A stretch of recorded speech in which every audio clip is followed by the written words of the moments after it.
जिला स्वागत है आपका हमारे चैनल में। आज का विषय है हरतालिका तीज व्रत की सरल और आसान पूजा विधि। हरतालिका तीज व्रत की पूजा प्रदोष काल में यानी कि शाम के समय की जाती है। सुबह स्नान आदि से निवृत्त होकर घर के मंदिर में ही व्रत का संकल्प कर लें और शाम के समय चौकी लगाएं और लाल रंग का या पीले रंग का कपड़ा बिछाएं। इसके बाद आप फूलों का आसन देकर भगवान शिव को विराजमान करें, यानी कि पूरे शिव परिवार को विराजमान करें। वैसे इस व्रत में मिट्टी की मूर्ति का पूजन किया जाता है। भगवान शिव, माँ पार्वती जी और भगवान गणेश जी की मिट्टी की मूर्ति बनाएं। कुछ लोग कहते हैं कि हमसे मूर्ति अच्छे से नहीं बनती। देखिए दोस्तों, जैसी मूर्ति आपसे बन पाती है उस तरह आप बना सकते हैं। आप चाहें तो तीनों मूर्तियों को पिंडी के रूप में भी बना सकते हैं। मूर्ति को विराजमान करने के बाद आप चावल का आसन देकर जल से भरे कलश को रखें। कलश में आप सुपारी, साफ्त हल्दी की गांठ और चावल, सिक्का और फूल डालें और कलश पर मौली बांध दे 5 पल्लव रखें और अनाज से भरी कटोरी रखें और इसके बाद शुद्ध देसी घी का दीप जलाएं। इस तरह दीप कलश की स्थापना हो गई। इसके बाद आप हाथ जोड़कर संकल्प करें। भगवान शिव जी, भोलेनाथ जी, हे मैया और भगवान गणेश जी, आज मैं आपका व्रत पूजन कर रही हूँ। मैं मेरे से रह रही कमियों को क्षमा करें और मेरी मनोकामना पूरी करें और पूजा करें। सबसे पहले हम जल के छींटे लगाकर शुद्धिकरण करेंगे। उसके बाद आप दीप जलाएं और उसके बाद आप सभी देवी देवताओं का अभिषेक करें। सबसे पहले आप जल अर्पित करें, उसके बाद पंचामृत से अभिषेक करें, उसके बाद फिर जल अर्पित करें। इस प्रकार आपका अभिषेक पूर्ण हुआ। इसके बाद आप तिलक करें। माँ मंगला गौरी और भगवान गणेश जी को रौली से तिलक करें और भगवान शिव को चंदन से तिलक करें।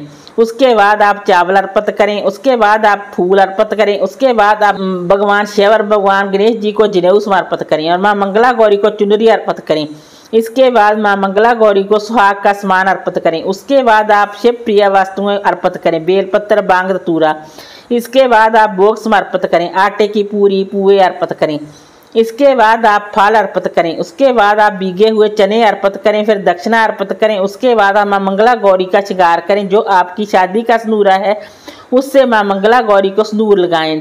अगर आपके पास शादी का सिंदूरा नहीं है तो आप अपने जो श्रृंगार सामग्री माँ को अर्पित की है उसी से ही माँ मंगला गौरी को सिंदूर लगाएं।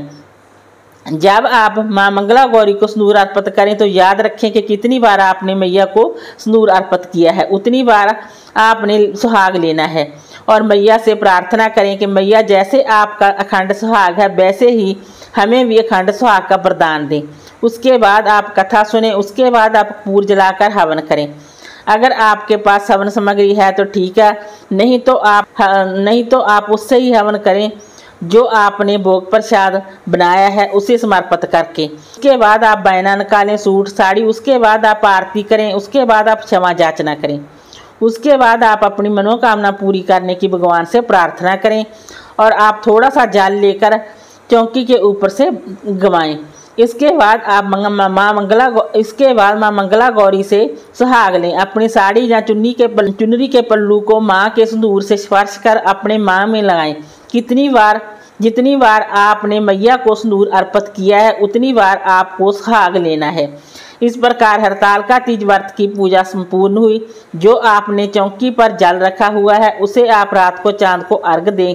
भोग प्रसाद साड़ी इसे आप अपनी सासू माँ को दें। हरतालिका तीज व्रत की सरल और आसान पूजा विधि पूर्ण हुई।